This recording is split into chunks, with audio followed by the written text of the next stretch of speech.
Eto, kalunos-lunos at pasintabi po sa mga nanonood dahil po sa maselan na video na inyo pong matutunghayan. Natagpuan pong isang patay na sanggol na nakahalo sa tambak ng basura sa isang creek po sa lungsod ng Quezon. Sa initial report ng mga pulis, nasa 7 hanggang 8 buwan ang sanggol, taunggulang sanggol. Buwang ang sanggol at nasa stage of decomposition na.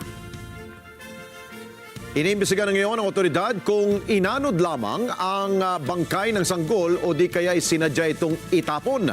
Si TJ Mendoza sa Balita Exclusive. Nangingitim, matigas na at palutang-lutang ang sanggol na ito nang matagpuan ng isang concerned citizen sa isang creek na sakop ng barangay Vasra at Kulyat ngayong hapon.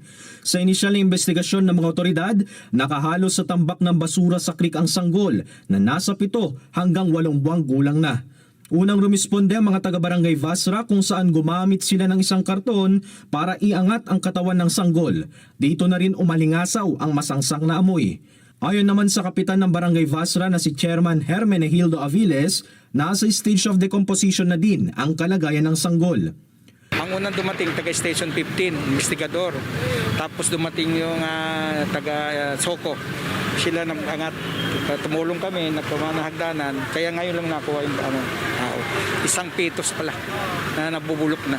Sa pahayag naman ng Soko, maaaring inanod lang ang sanggol kaya napadpad ito sa bahagi ng creek. Hawak na ng Soko ang bangkay ng biktima para masuri ang dahilan ng pagkamatay nito. Patuloy pang inaalam ng mga otoridad kung ito ba ay sinadyang tinapon ng kanyang mga magulang. TJ Mendoza para sa Mata ng Agila. Matatag, matapat, matapat.